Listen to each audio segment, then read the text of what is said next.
Hello, and a very warm welcome to another edition of the Irish Angle on Jump to It. As usual, I'm joined by regular guests Emma Nagle and Johnny Ward, and we're going to have a look back at some of the highlights from the last week, and there were lots of them, and some lowlights as well. And we'll also go, and Emma and Johnny are each going to have a look at 5 horses each to follow for the National Hunt season. Emma's going to look at chasers, and Johnny's going to look at hurdlers, so hopefully you'll get some pointers there for the rest of the season and a few winners in amongst them. So starting off, Johnny, Emma, welcome to the show. Thanks, First Vinny. of all, Emma, you were telling me you were in Drumahan yesterday at a point-to-point. How did that go? Yeah, I was down in Drumahan. It was actually my first day point-to-pointing this year, and God, it was a miserable day down there. Total contrast to what we saw up the country, where there was horses getting pulled out for dry ground. It was absolutely bottomless. It rained all day long, and by the time the last race came, it was just I think everyone was happy to go home at that stage. But I think there was probably a pretty smart 4-year-old maiden in Drumahan yesterday. There was a full brother of Fernie Hollow, ran for Elmarie Holden. Mirador West was his name. And I saw him before the race, and he was a fine big horse like Fernie. He wasn't as stocky as he was, but he was a lovely looking horse. He was unlucky. He actually fell at the last. It was kind of a funny fall he got. He kind of stumbled coming into the fence, had a look at something maybe, but he was going to win it fairly easily. So he's definitely a horse I'd be taking out of it. I think the winner was actually a 3-part brother to Death Duty. So there was probably a few good horses might come out of that one, I'd say. But yeah, no, it was a good day. Good crowd there, in fairness, for the weather. But yeah, you can't beat a day out point-to-pointing in the rain, I suppose. Would be the same if it wasn't raining, yeah. No, that sounds good. Some horses to follow out of that too. Yeah, high class relatives at least of some very good horses. So it'd be interesting to see how they progress over the years. Johnny, looking back at last weekend, the last week in particular, the ground was an issue, both in Navan, particularly where Fernie Hollow didn't run, Flame Bear, another one out of Willie Mullins's, both taken out because of the ground. And with Cheltenham, quite a few taken out because of the ground, including Edward Stone and several other high-profile horses didn't run. What did you make of it? The ground is an issue, isn't it? We're in mid-November and we're still dealing with quick ground at some of the tracks at least.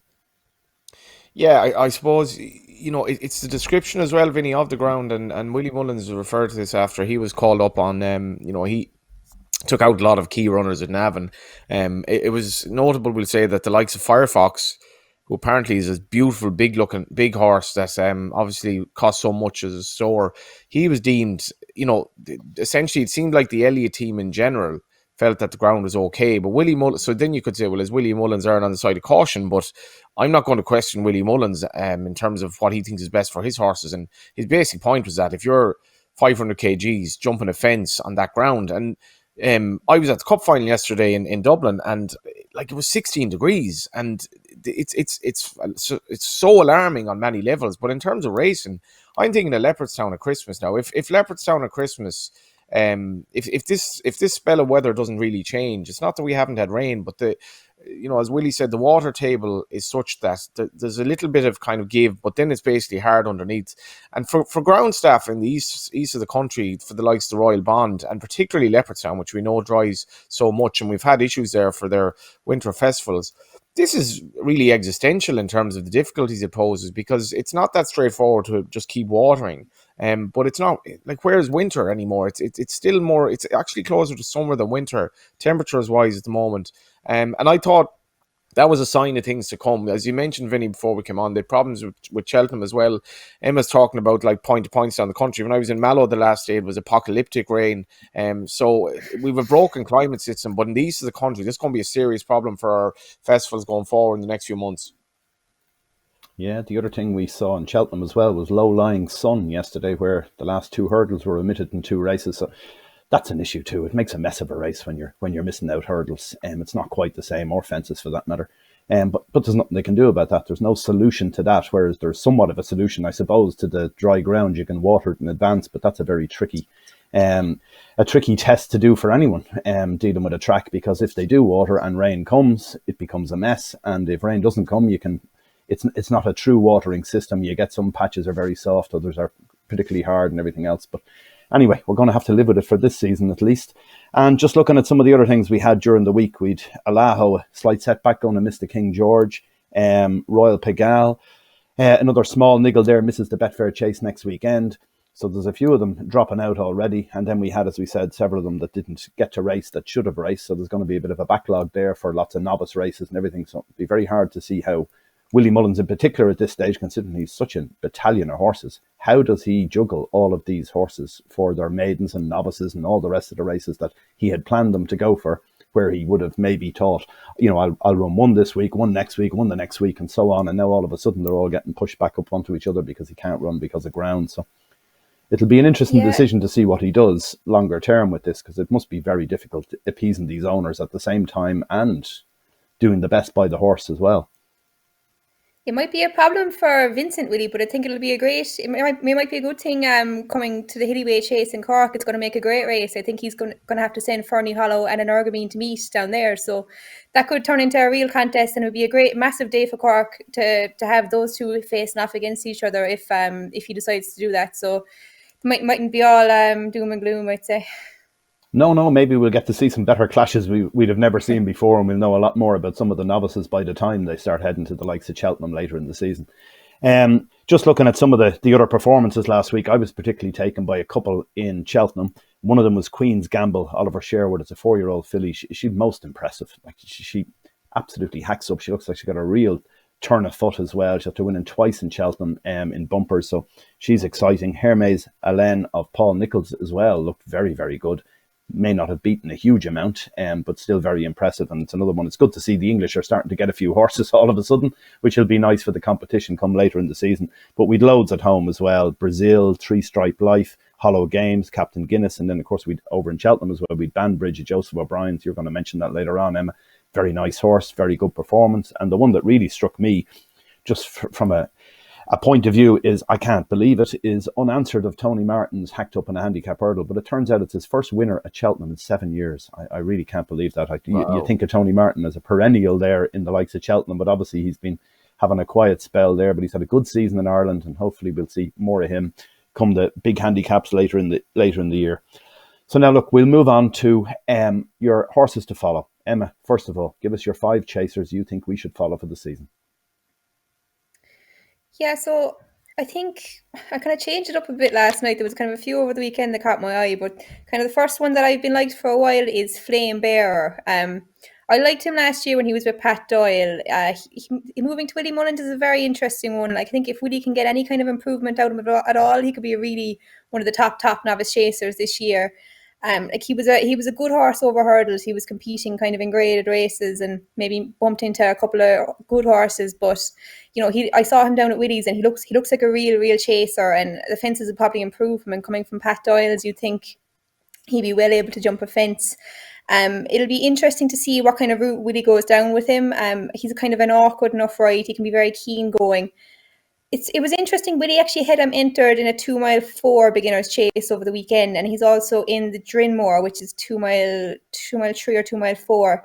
I was kind of always thinking of him as an Arkle horse, but I think Pat Doyle mentioned last year that he thought that he might have been a 2.5 mile horse. So it'll be interesting to see what he does. If Willie can settle him and get him jumping these fences, I wouldn't be surprised to see him go out in front and really enjoying himself. But yeah, no, he's a big price for the JLT at Cheltenham. But I would have thought him more of an Arkle horse, but I wouldn't rule him out of either. But no, I think he'll be one of the stars of the novice chasing scene this season, definitely.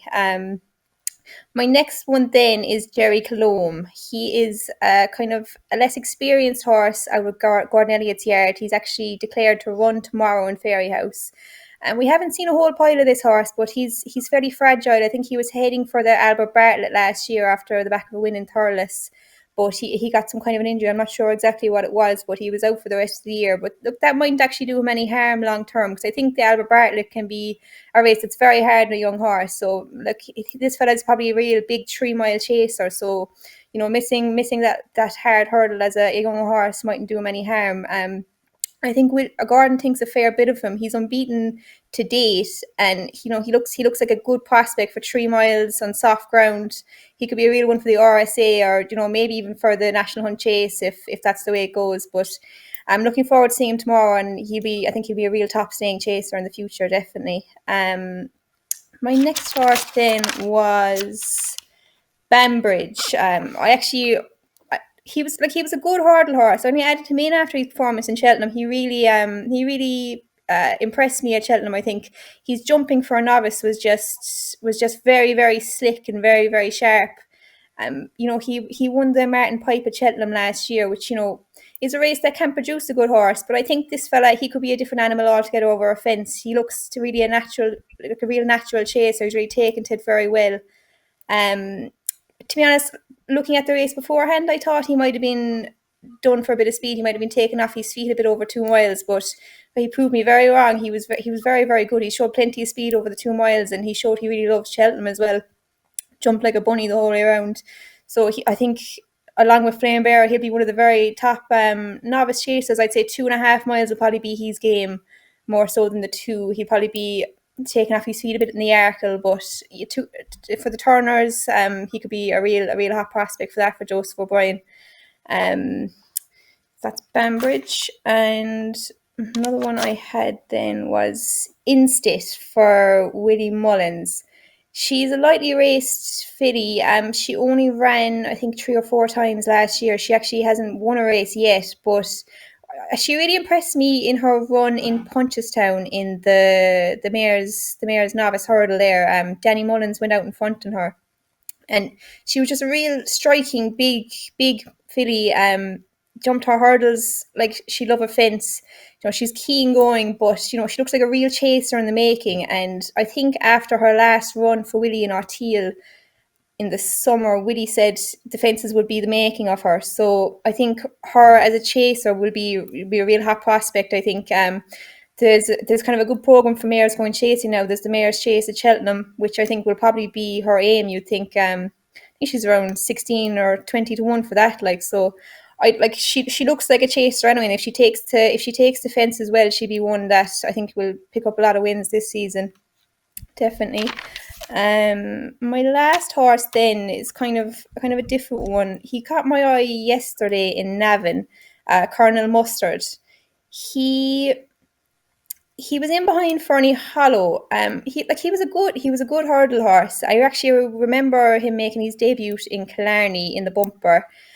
We were actually there that day. I think we must have had a horse running as well, but there was a lot of talk about him, and there was a lot of money from that day. So they obviously thought he was a good horse from day one.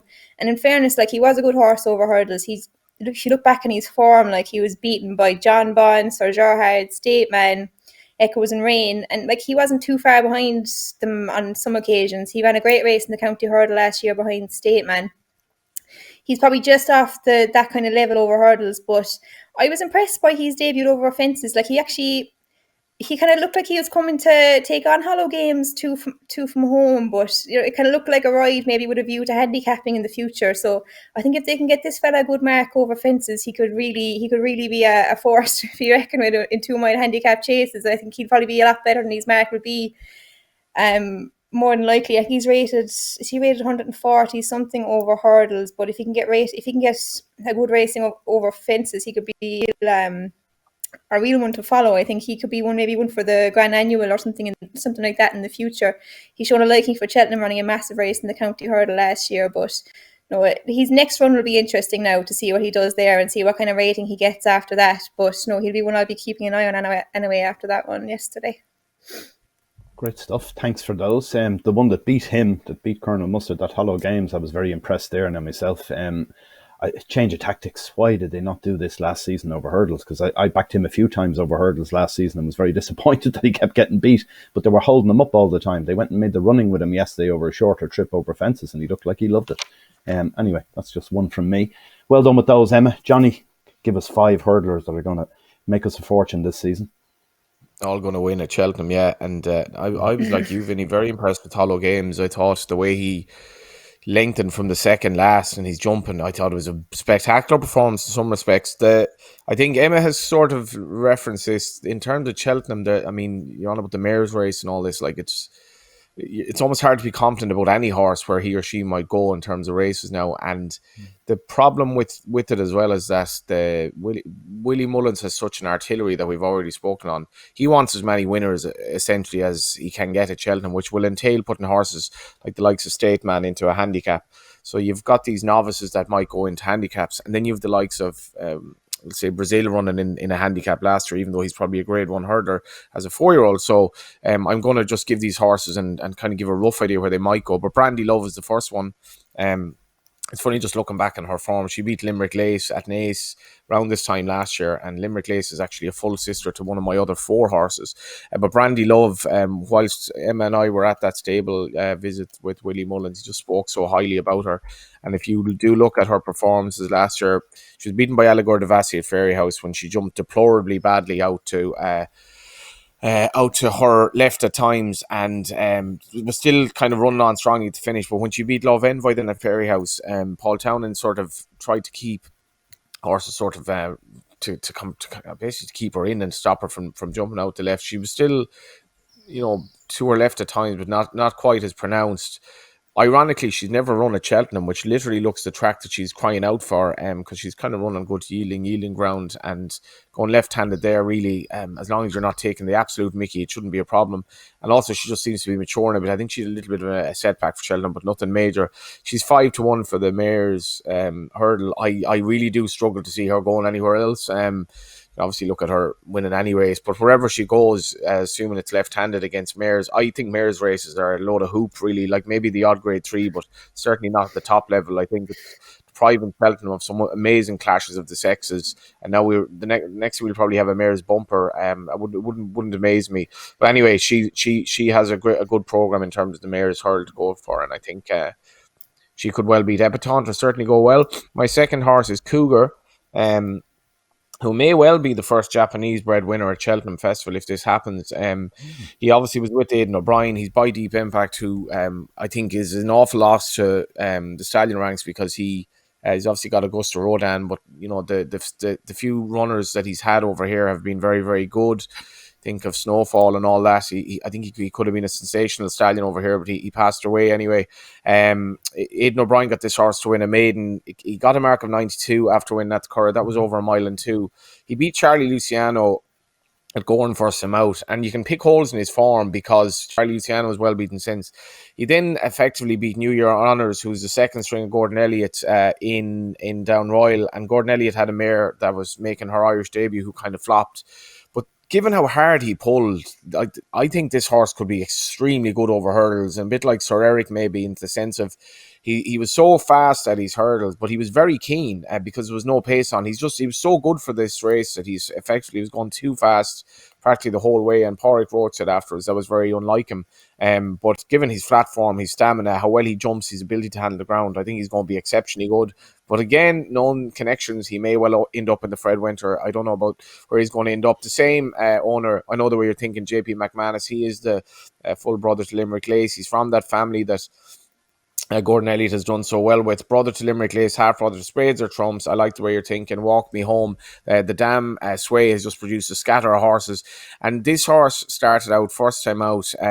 JP has had a lot of horses by walking the park, and they're very well bred, and generally you find them sort of finishing down the field in maiden hurdles, and then eventually they come into their own. This horse was sent off 72 first time out in a 23 runner maiden hurdle, despite the fact he was taking on a lot of Joy, who'd been she's his half sister, the Sonny Boy Listen, who was bought probably for good staying races, but also for hurdling, and she was third in the Irish Cesar, which she actually jumped very well. She stays very well. She did to me, she did nearly everything right, and he still, despite looking green, he still beat her very, very well. He's a sort of horse now. I don't know where he's going to go. I could see him ending up in a handicap, probably being running okay in a grade 1 the next day, but ending up in a handicap at Cheltenham. I think he's very, very promising. Stablemate Pat Daru is my penultimate horse. This fella was well regarded when he won his bumper at Punchestown. That was in April.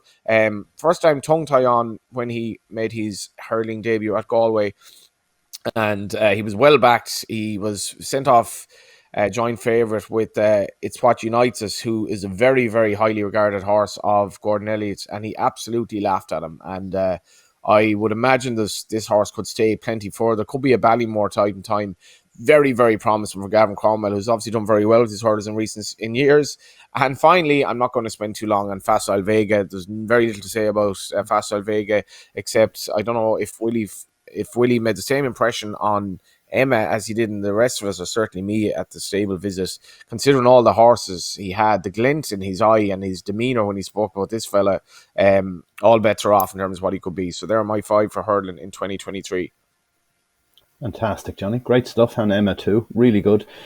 Great explanations around those horses too. So I'm looking forward to seeing how they all get on. Obviously, Facile Vega, we would like to think is an absolute superstar, but we shall know soon enough.